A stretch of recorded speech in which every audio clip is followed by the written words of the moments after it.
This is Unlimited Futures. Today on Next Gen Tech, we will be discussing Web3. In the world of Web3, where blockchain, cryptocurrencies, and NFTs reign, yet their fluctuations in value causes much anticipation for change in the right direction.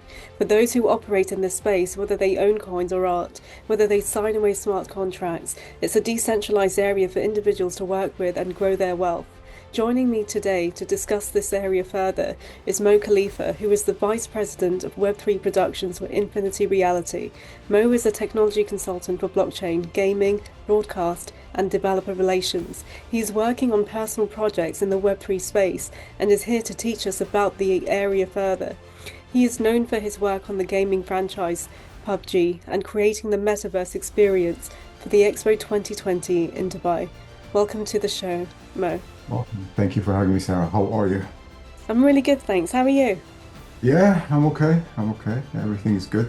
Yeah. How's the market doing? Right now, I mean, the markets are having a bit of a correction as we speak. Obviously, we had what was called the Trump pump. We saw Bitcoin above 100K, and now we're in a correction zone. But hopefully, that will end soon and resume climbing up again. So yeah, overall market sentiment, is a bit bearish, but people are still developing, people are still coding, so nothing has changed. Technology is moving forward. Interesting. Love to know more about that soon. Before we delve deeper into that, could you please tell me a bit about your background and how you got involved in the Web3 space? Sure. So I started off in traditional broadcasting, working on what we now know as VOD, video on demand players, back almost 11 years ago for big production companies in the UK. And towards the end of that, we started looking at decentralized solutions. So notably, one of those was something called Theta Chain, which basically allows you to upload any video content on the web, well, not via the blockchain. So you completely have ownership of it and how you monetize from it. So that was basically the intro. And then I started learning about what the blockchain is, what are L2s, DeFi, meme coins, and everything in that space. It's quite innovative. We're still very early. Technology is being built very fast, and some amazing proof of concepts have actually been deployed so far. What are the current trends in Web3 today? So obviously with the explosion of AI, we're seeing a lot of projects developing AI tools to help either traders or people gain information that wasn't possible before. So for you to be able to be a good trader, you need to understand technical analysis and have very good understanding of how a chart behaves. So one of the most notable projects was a project called Exhibit by Virtuals. It's on the base chain, and basically it lives on Twitter. So you tweet a message to this AI and say, okay, what do you think of Bitcoin today? And then it will basically give you in plain English, looking at all the different analysis that would need someone really informed to create these charting methodologies. It will just reply and tell you, okay, I think the next move for Bitcoin will be going up or going down or going sideways. So that's a really popular project right now. A lot of these agents are being created. So the idea is that you would join a project, buy the token for the agent, and then either the agent will actually trade on your behalf, what they see is good based on volume and all these different metrics in a very, very fast environment that won't be possible for a human to actually compete with. That's really fascinating. I wondered if the use of AI would allow people to grow their wealth exponentially, because a lot of the times AI extracts information from the markets and then gives them predictions and suggestions for what to invest in. Is that the kind of project you're working on at the moment? It is one of the projects here, but we just have to also understand that we're in the infancy of AI. So a quick example I always give, AI doesn't, when you give it a whole book, it doesn't actually take in all that book. It will only probably take the first chapter, and it creates something called AI hallucination, which basically means it will make up the rest of the book for you. It won't actually read the book from end to end. And same thing applies to markets because there's so many different parameters and so many different angles you can look at. It's not just the technical analysis. You can look at like politically what's going on, or like something might have basically caused a lot of fear in the market because of bad players or people what we call rugging is basically stealing from a project. So these are different parameters to look at. I wouldn't say it will generate like ultimate wealth, but obviously it's a tool that can be used and will help people. But it's not only in like trading. You can use AI to generate your own world, like a game, and tokenize that, so people will actually essentially fund your project for you while you develop it. How does that work? So you come up with an idea, let's say this podcast, you need to get someone, I don't know, you need to interview really high figures, and these high figures actually would require you to pay them. So the whole idea is you start, let's say, your whatever that utility project that you decide to, you need to decide what chain it goes on. Is it going to go on Ethereum, Solana, Avalanche? And then, how are you going to reward these holders, that people that are investing in your project? So each investor, let's say, gives you $10 for you to have a price pool of like $1,000. Then you can go and use that $1,000 to create better podcasts or better content for your channel. And then you split the whatever you make with the community. Which actually takes us to how NFTs, the rise and fall of NFTs. NFTs is fascinating for me because I've been enjoying using AI to create NFTs. But I'd like to ask first about meme coins. I'd like to know what they are and why are meme coins popular? Okay, so meme coins have been around for a very long time, actually. So obviously the most famous one is Doge, because obviously it's supported by Elon Musk. I mean, notably, he actually called his government department the Department of Government Efficiency. Obviously, that's short for Doge. There's a play on words here, and he always is seen wearing the Doge logo, which is a dog. So, what is a meme coin? A meme coin is basically, if you have got a group of friends and you've got this one, favorite meme between the group that you constantly keep sharing, it's favored by your group. So people tend to tokenize that. So if a lot of people like enjoy a picture of a dog or a cat or whatever the meme is, they will tokenize that, create a smart contract. And basically you are bidding that the picture or the meme is going to give you 100 or 1,000x. So that's essentially what it is. Why it's exploded recently, because the entry barrier has become so much easier now. Back 2 years ago, it was essential that you had to have some understanding of how these projects worked, and it was actually expensive to launch a project. Now you can basically find a meme, or even launch a meme with like almost $1 on the Solana chain, using different platforms that make you, be able to actually do that. So the explosion comes from like, the entry barrier to actually start trading has become a lot easier, and obviously recently we've seen explosion of like really high figure and famous people promoting their own meme coins. So obviously President Trump, and then you had like the president of Argentina, which completely rugged, and there's rumors that Kanye West is releasing his. So obviously that gets promoted via Twitter. A lot of people call it, famous people share it, and then it becomes viral. That is really interesting. What is DAO, and what world-changing solutions may arise as a result of this? Okay, so DAO is short for Decentralized Autonomous Organization. So everything and everyone on the blockchain, as a default, you are, anonymous. Like you are given a wallet ID, that's your wallet. I can see what you're trading. I can see how much you own, but I don't know who you are. I don't know that this string of numbers or letters is theirs. I can only see and track that person's wallet. And that's basically essential of what an anonymous organization is. So basically, let's give an example of like a coffee shop. Let's say you want to run a coffee shop. So you would launch a decentralized autonomous organization. People, again, they chip into either token or NFT, whatever medium you choose. And then in that coffee shop, you want to have 3 or 4 different blends. So you get the anonymous organization, people that actually chipped into your environment, into your coin or your project, to actually decide which blends they want and how is the money spent. So that's basically the essence of it. And what kind of projects are you working on that involve DAO? Mainly in gaming, so how a certain game or what next levels might be introduced in the for the community, and how what the players want to see. Is it a different map? Is it basically making it a bit harder?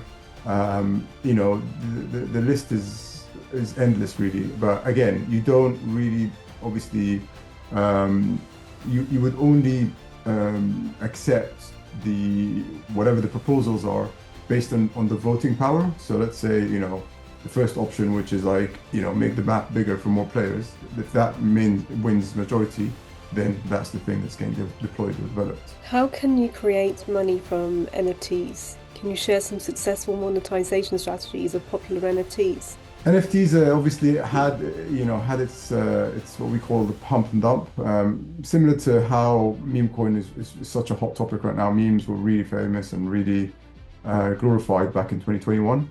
Obviously, the most famous one was the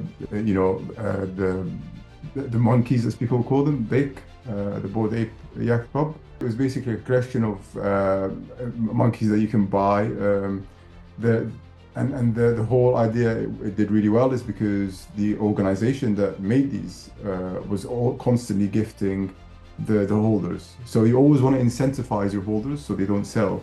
So in that case, they actually had like festivals for them, and obviously they had really big celebrities. So one of the biggest things that happened to them was Eminem and Snoop Dogg.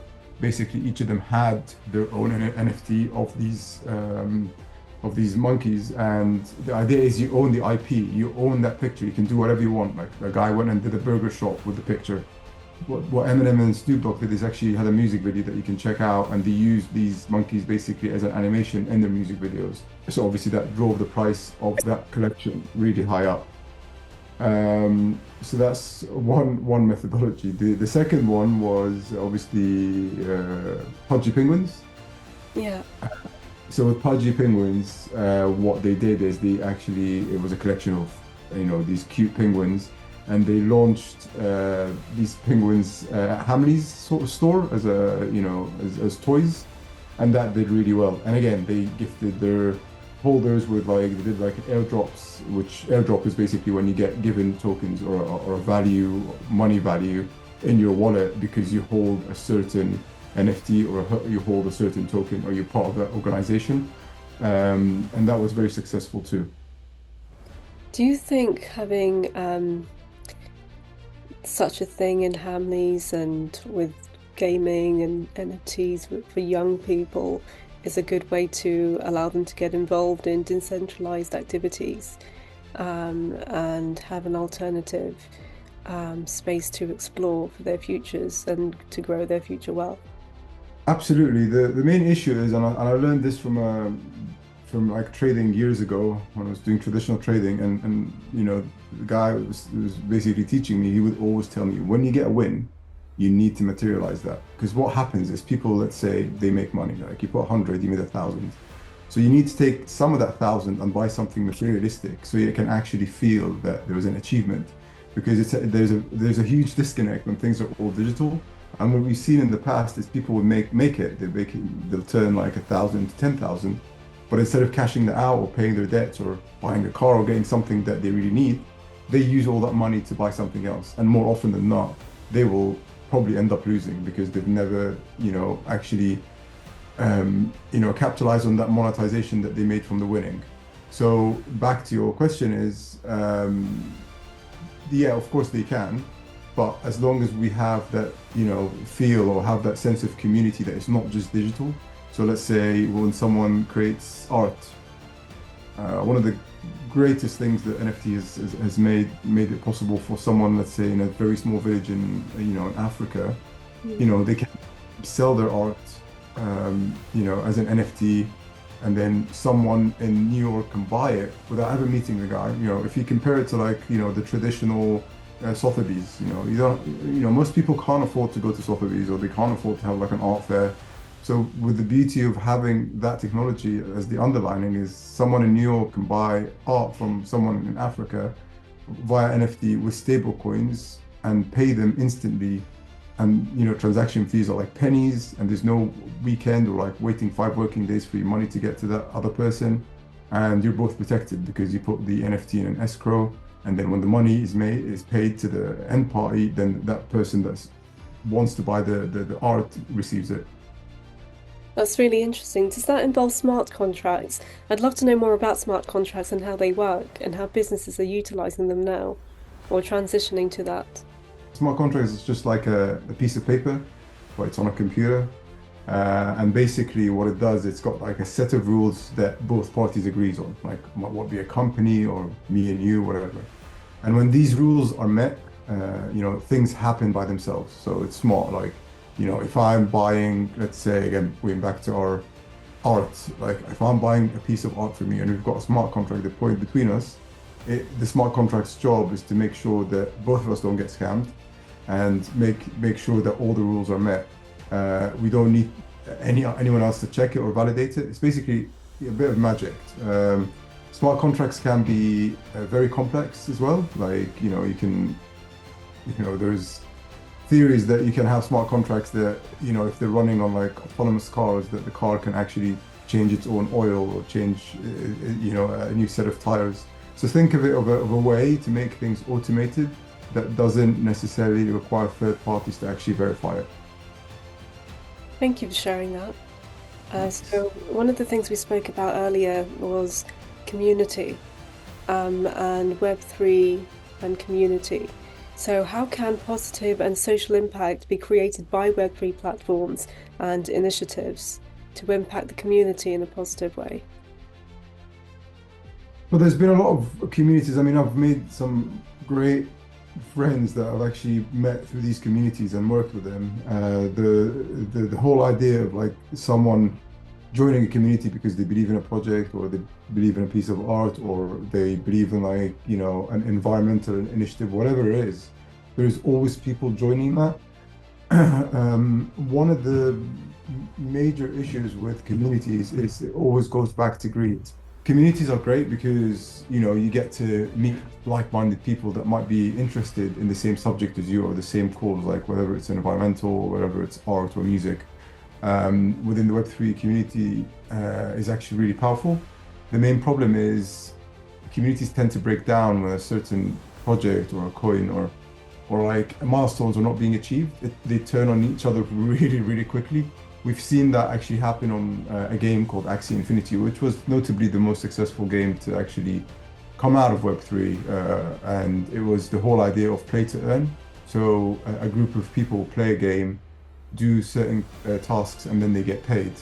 But once that the token price for the tasks they're doing went from like, let's say $1, the same tasks are now giving you $100 or $200. All of a sudden, you're not really interested in finishing these tasks. You're just interested in collecting as many coins as you can to sell them.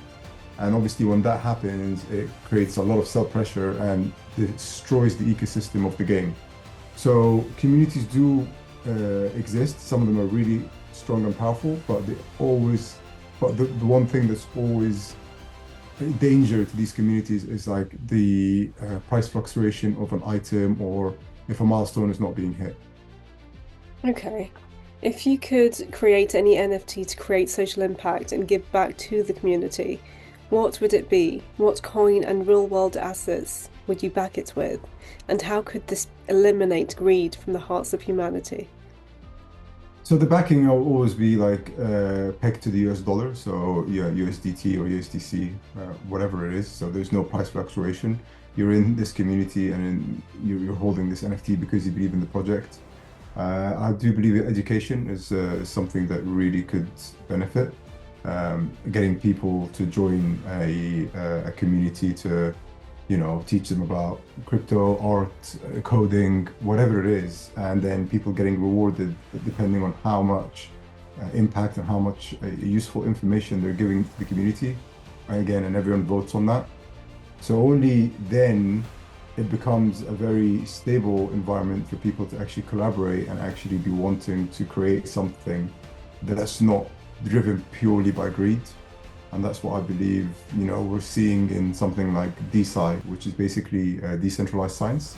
So a research paper obviously is costly to execute and examine. So people will join these different groups and put money towards a research paper to actually take it to trials. The coin price for these projects is usually rising and it's kind of stable, and that's the kind of environment that basically makes a community thrive and actually produces really good outputs. Could you share a bit about your personal projects or your projects in the Web3 space you'd like everyone to know about and maybe even support? So there is a couple. I mean, right now I'm all about again creating games. I don't want to because I'm under a lot of NDA. I can't really talk about these, the actual titles or what we're actually working on. But it's about giving a chance to creators who actually want to create to be seen, be known, and have a voice in their environment, whether it's a game, whether it's a utility project, looking at DeFi. It's all about making sure that we create a healthy environment for people to create. So an example could be in a gaming world, we've got like an open world. Someone can be really talented at creating 3D cars. You as a player will go and see the other player and buy a 3D car from them so you can move around the map. And you will transact with them via a smart contract and you will execute. And that artist who's making these 3D cars will get monetized and the player will get to have a better experience. It has nothing to do with the price of a certain coin going up and down. That's really interesting. So can you create art in the metaverse, um, Absolutely. and then sell it in the real world? Well, you're not selling it in the real world, so you're still selling it in the metaverse. So whatever, let's say the car example, I'm giving you a car that you can roam around that big island instead of doing it on foot. It's a very, we see this in games, traditional gaming like PUBG, Fortnite, any of these things. You can buy skins, you can buy weapons, you can buy all these things, but once you update or once you finish the game or move to a different console, you know, people spend thousands on certain gear in games and they get nothing in return. Like once you leave that game, you can't take your equipment with you. With gaming and that's related to Web3 and NFT, you can take these items from one game to the other. It's not bounded by any developer. It's basically free for you to take it. It's yours. You created it. You bought it. You can take it from game one and put it in game two. That's really interesting. Thank you so much for your time and insights, Mo. I really, really appreciate it. I've learned a lot. And I did check out Axie Infinity, by the way. The cute little creatures excited me. And hopefully I'll get myself into gaming soon and explore the metaverse and explore these worlds. I hope everything goes well with your projects. Thank you so much, Sarah. Have a good day.